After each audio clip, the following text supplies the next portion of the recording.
Welcome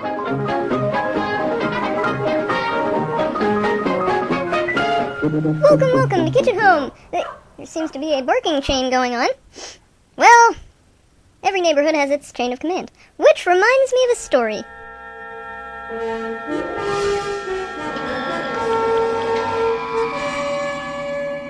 We wouldn't have called you if it weren't absolutely necessary. I understand completely. Well, this is quite a ship. Not at all like the one I took over to America. Far less light. I see. How long has your captain been ill? 24 hours, but that's like 3 weeks with anybody else. If only that Klingon hadn't sneezed on him. Kuvot. Well done, Mr. Scamander. You must have studied a great deal. Well, as you know, physiologies can differ, and it is not enough to simply study the medicine. I couldn't have put it better myself. Excuse me, I must get that fixed. What have you got in the case there?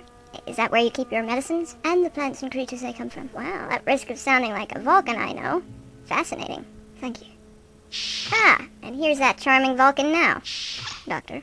Spock, meet Mr. Scamander. Even though I had advised against bringing a stranger on board needlessly, and enveloping them in a menial task of expelling a common cold, no matter who it has infected, I suppose for some sense of diplomatic goodwill I am pleased to make your acquaintance.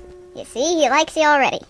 You don't shake hands, do you? Maybe I better take you to my office so we can start coming up with an antidote. He seems rather... Yeah, he is. Your case is open again. Oh dear. I hope nothing... What? Nothing. Right this way. Mr. Spock, do you really think a man trained in magical beasts will be able to cure the captain? Perhaps. Well, there are still those who believe that snake venom is solely detrimental. I happen to know that a myriad of substances can be potentially helpful if diluted properly. I knew you were going to say that. Did you? No, of course not. Mr. Spock, what course should I set? None. We are staying here until Mr. Scamander is safely back where he came from. Yes, sir. Ow! Are you quite well, Mr. Chekhov? No. I just have a disease that makes me say ow every 20 minutes. Something bit my leg. There is no need for sarcasm. But something really did bite my leg. I was referring to your previous remark. Well, come here, look yourself. I see nothing. Perhaps it was a particular epidermal phenomenon. English? An ingrown hair, perhaps. An ingrown hair with teeth?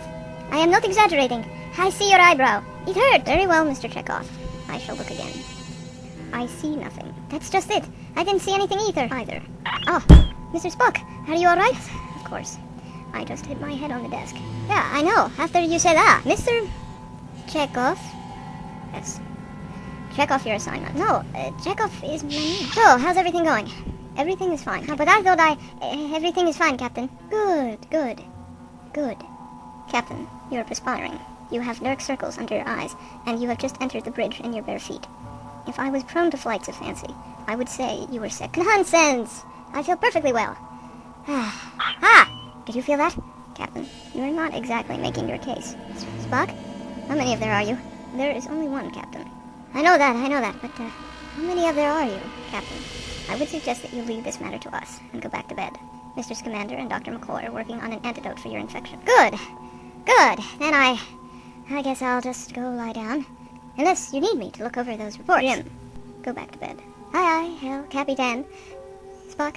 Yes, Captain. Did I just call you El Capitan? You did, Captain. Good night, Spock. Jim, what are you doing out of bed? Just checking on things on the bridge.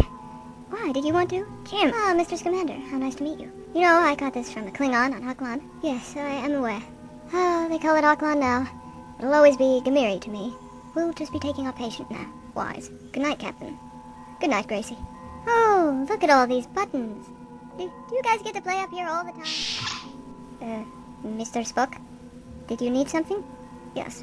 Did you complete that task like I must have asked you to? What, do you mean our current position? Precisely. I didn't feel like it. What's the difference? We stay here, we go somewhere else? It doesn't matter. It matters a great deal. If you change our current position, Mr. the man who was just here won't be able to go back home. Mr. the man that was just here, sir? You're working too hard. We all are. Mr. Chekhov, it is your job as to obey the command on the Starship Enterprise. Well, now you see why I'm so ready to obey orders. I can't even understand them. You worry too much. Let's just go for a little drive. Just once around the galaxy. Mr. Whatever your name is, do as I command you. Well, what is your command? If I knew that, I would not be standing here blanking now, would I? Ah, yes, circular logic, the last refuge. Nonetheless, as long as I'm Spock, my name is not of your concern. Obey my command. All right. What did you ask me? I don't know, but whatever it was, I'm sure you could repeat it back to me, if you really thought about it. I don't care. We're just hanging around in space. A bunch of bugs floating around like a pool without a cover. A bunch of men in primary colored shirts. You have forgotten yourself. No, but you did. What are you doing? We've left our current position. Relax. How could anything else be our current position but where we are right now? You know what I mean. Take us back to the second sector. You take us back to the second sector. I don't even like space stuff. What is happening to us? I don't know. Perhaps we should call McCoy. Who is McCoy?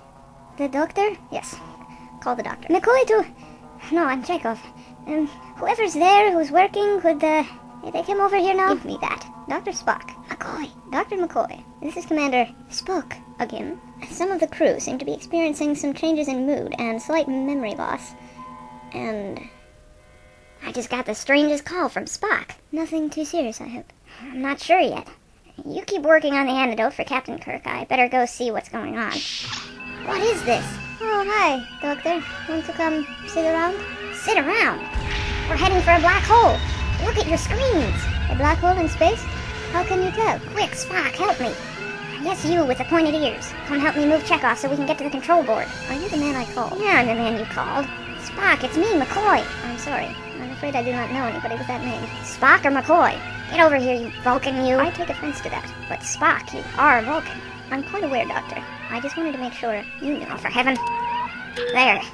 We're back on course. What happened? Did we go around it? You cannot go around a black hole. Your name escapes me. It is round. This is a nightmare.